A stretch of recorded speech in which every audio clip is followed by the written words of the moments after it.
नमस्कार दोस्तों, हमारे YouTube चैनल में आप लोग का स्वागत है। देखिए दोस्तों, मैं आप लोग को आज एक कहानी बहुत ही सच्ची घटना पर सुनाने जा रहा हूँ, जो कि बहुत ही रोचक और बहुत ही अच्छी है। आप लोग ध्यानपूर्वक सुनिएगा। ये कहानी जो है मध्य प्रदेश के जयपुर गांव का है, छितवापुर गांव का है। ये कहानी दोस्तों उस एक मास्टर की है जो कि 45 साल का मास्टर होता है। वो पढ़ाने में बहुत ही अच्छा होता है, बहुत ही होनहार और बहुत ही काबिल होता है। वो सब बच्चों को अच्छे से पढ़ाता है और बहुत ही अच्छा ज्ञान देता है। और मैथ और विज्ञान का बहुत ही अच्छा जो है शिक्षक बहुत ही अच्छा था। वो अच्छी पढ़ाई बच्चों को करवाता था और बच्चे हाई स्कूल इंटर में हमेशा अव्वल और फर्स्ट आते थे। वो सबसे अच्छी बात उसमें ये थी कि वो सबको एक ही नज़र से देखता था और कोशिश करता था कि सारे बच्चे अव्वल निकलें और पढ़ाई में अच्छा निकले। लेकिन वो दोस्तों कहा जाता है कि किसी को अच्छाई होती है तो किसमें कोई बुराई होती है। हर आदमी 100% नहीं हो सकता है। उसी तरीके से इन मास्टर में जो है एक बहुत बड़ी कमी ये रहती है कि वो लड़की की ओर किसी को देखते हैं तो फिसल जाते हैं और उसकी ओर से ध्यान इतना ज़्यादा लगा लेते हैं कि बाकी जो है इनमें कामुकता सवार हो जाती है। बस इनमें यही एक बहुत बड़ी कमी रहती है। और बाकी तो ये टीचर बहुत ही अच्छे रहते हैं और इनकी अच्छाई की वजह से, इनकी पढ़ाई की वजह से कोई लड़कियां इनको गलत नहीं बोलती हैं और अच्छे से पढ़ाई करती हैं और इनकी हरकतों को नज़रअंदाज कर देती हैं। और ये उसी का गलत फ़ायदा उठाते हैं। कहीं इधर हाथ फेरा, कभी उधर हाथ फेरा, कहीं पकड़ लिया, कभी नीचे दबा दिया, बस यही काम करते थे। लेकिन जो है पढ़ाने में अच्छे थे, समझाते अच्छे थे, तो वो सब ध्यानपूर्वक पढ़ाती थी। वो छोटी-छोटी बातों को ध्यान नहीं रखती थी। अब इनकी उम्र 45 साल होती है तो ज़ाहिर बात है शादीशुदा रहते हैं, इनके बच्चे भी रहते हैं। लेकिन गाँव इनका जहाँ स्कूल होता है वहाँ से लोग, इनका गाँव काफ़ी दूर रहता है। बाकी वो लोग वहाँ पढ़ाई लिखाई करते हैं बच्चे। औरत भी, अब ये 45 साल की है तो औरत इनकी 40 साल की रहती है, तो वो भी काफ़ी एजेड दिखती है। तो अपनी औरत की ओर ना ध्यान देके वो ज़्यादातर स्कूल में ही ध्यान देते हैं।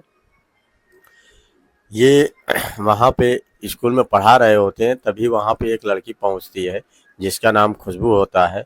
वो महज 14 साल की होती है।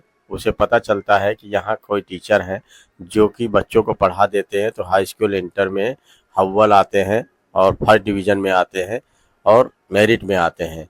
तो वो यही सुनकर गई थी वहाँ पे कि मास्टर कोई अच्छा मिल जाए, अगर इनकी संज्ञान में रहेंगे तो हमें हाई स्कूल इंटर में फर्स्ट डिवीज़न आएंगे, हमारा नाम हो जाएगा और अच्छे से पढ़ाई कर लेंगे।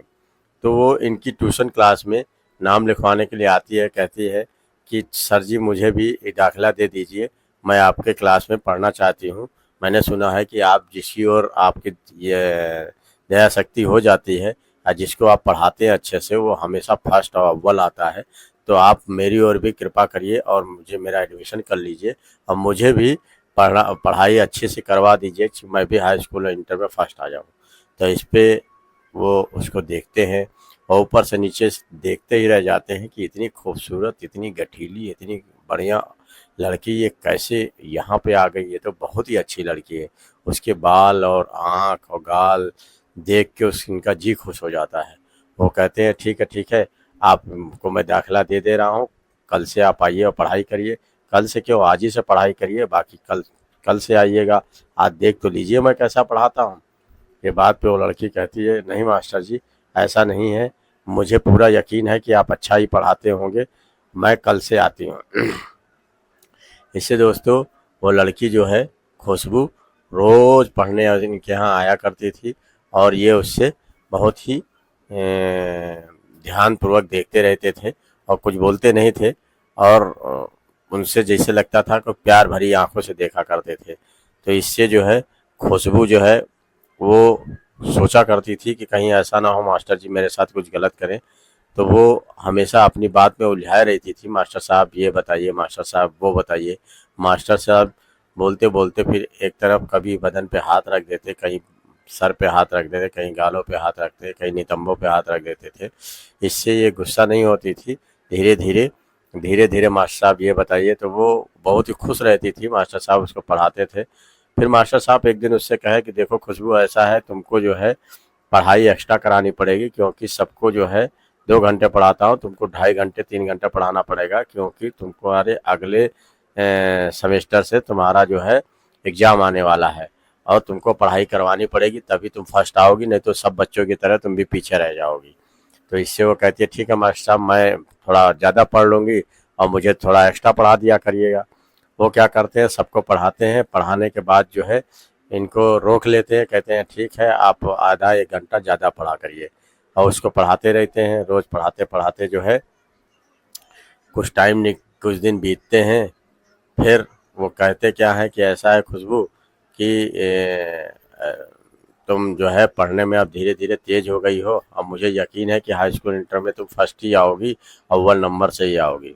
इस पे वो बड़ी खुश हो जाती है, कहती है सच मास्टर जी, मैं वाकई पढ़ने में तेज हूँ। कहे हाँ तुम पढ़ने में तेज हो, मेरी ओर ध्यान देती हो, और लेकिन एक बात है, तुम मुझे खुश कर दो तो मैं भी तुमको खुश कर दूंगा, पढ़ाई में तुम अव्वल आओगी। क्या मास्टर जी वो कैसे खुश होंगे आप? कहे कि अच्छा अभी बताता हूँ, जाओ दरवाज़ा बंद करके आओ। तो जब बच्चे सब चले जाते हैं तो खुशबू दरवाज़ा बंद करने जाती है। अब बंद करके आती है तो मास्टर जी उसको जकड़ के लेते हैं, पकड़ लेते हैं और मुँह पे कई पप्पियाँ दे देते हैं, और वो भी फिर कस के उनके नितंबों को दबाना शुरू कर देते हैं।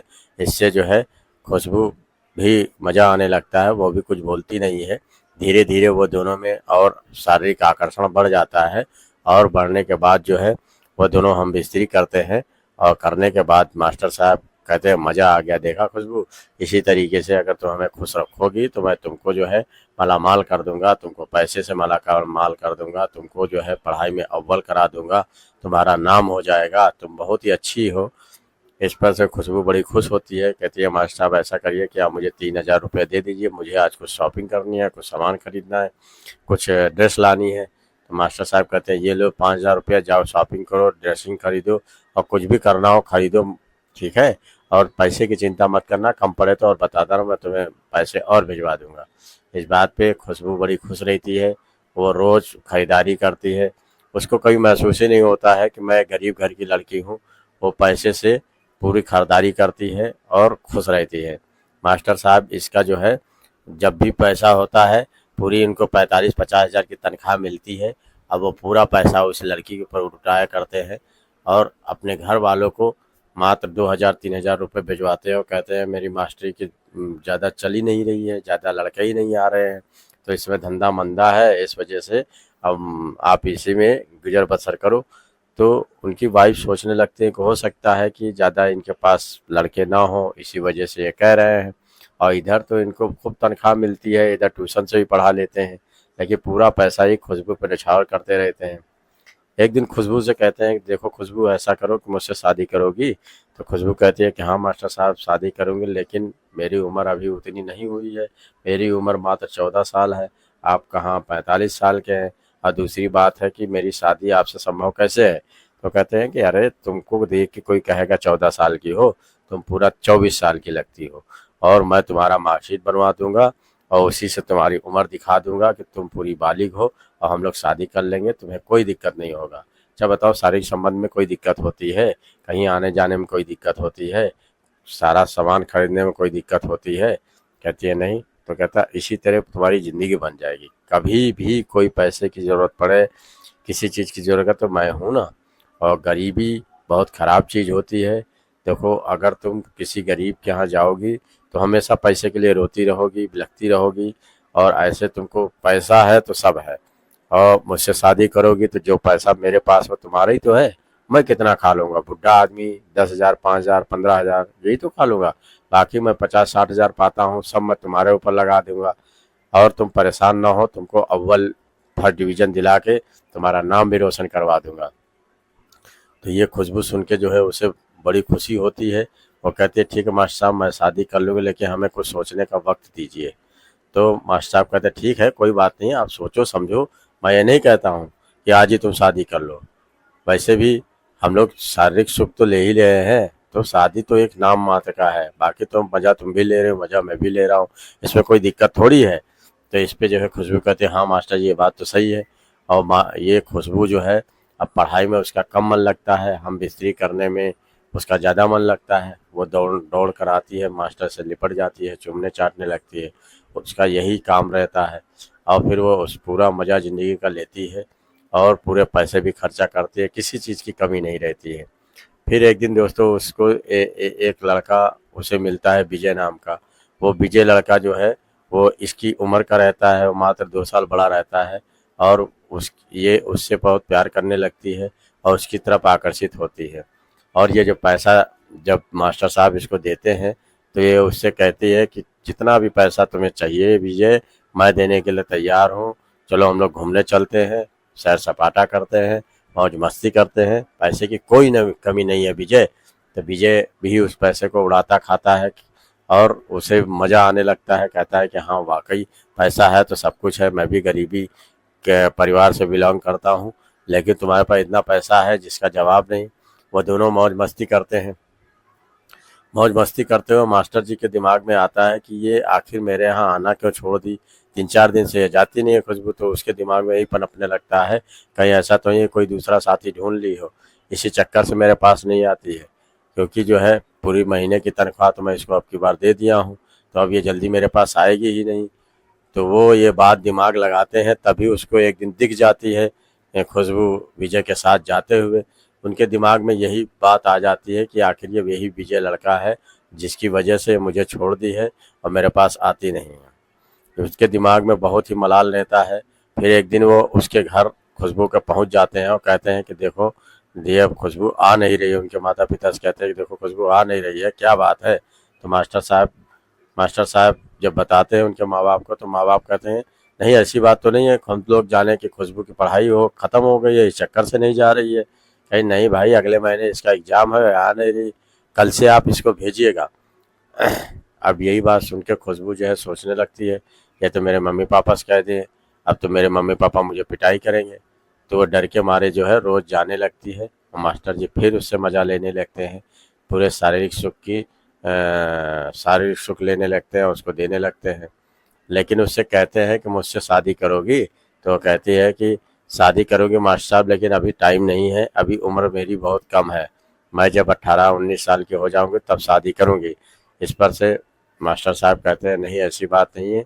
लेकिन जब भी खुशबू उसके पास आती है तो कोई ना कोई बहाना बना के वो शादी का ही इससे बात कहते हैं कि मुझसे शादी कब करोगी, और नहीं करोगी तो मैं जितना पैसा देना बंद कर दूंगा और तुम्हारे माँ बाप से शिकायत कर दूंगा, तो फिर मारी पीटी जाओगी और किसी गरीब घर में तुम्हारी शादी हो जाएगी, ज़िंदगी तुम्हारी खराब हो जाएगी।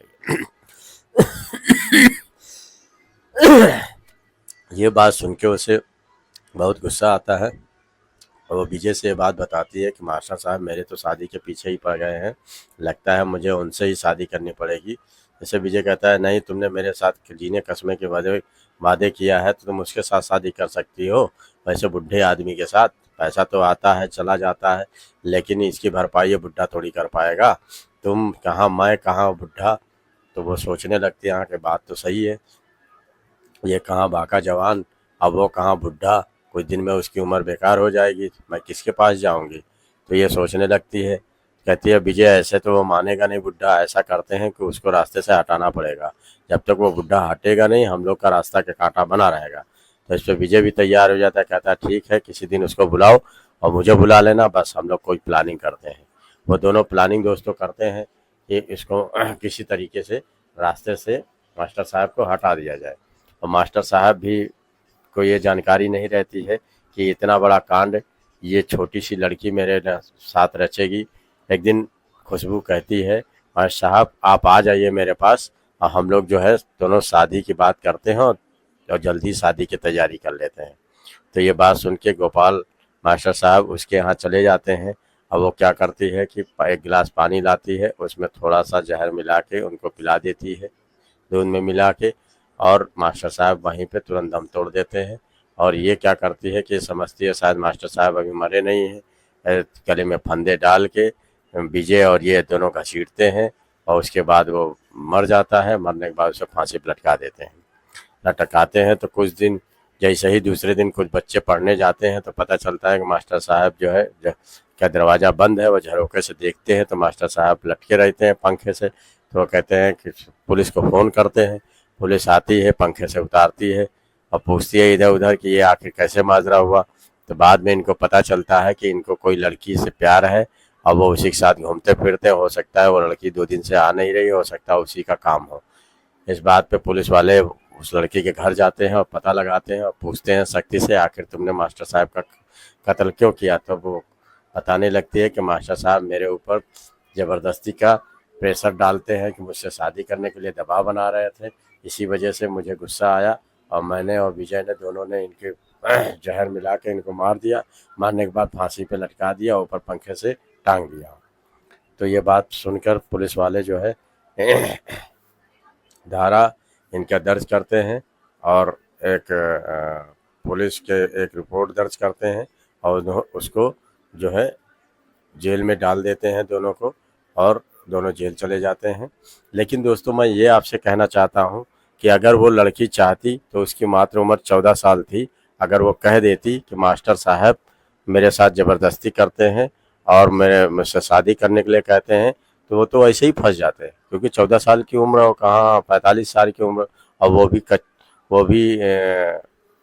कच्ची उम्र, इसमें तो ऐसे ही फंस जाते हैं। लेकिन वही दोस्तों है कि उसने दिमाग से काम नहीं लिया और को अपना क्राइम दिखाने के लिए क्राइम अपने हाथ में लिया और उसको मार के अपना खुद जेल चली गई और हमेशा के लिए जेल के ही अंदर रह गई। अगर वो जरा भी कोशिश करती तो अपना सुखी जीवन व्यतीत करती और मास्टर साहब जेल में जाते, लेकिन उसने गलत तरीके से अपने आप को निखारा, लेकिन अपनी ज़िंदगी इन्होंने अपनी ख़राब कर ली। यही दोस्तों, मैं ये चाहूँगा कि इस तरीके से क्राइम आसपास ना हो, इस वजह से आप लोग भी सतर्क रहिए और ध्यान रखिए। नमस्कार दोस्तों, यही सब मैं अपनी विदा चाहता हूँ और आगे की और आपको बताऊँगा आगे नेक्स्ट सच्ची घटना में। जो आप लोग को अच्छा लगे शेयर और कमेंट जरूर करिए।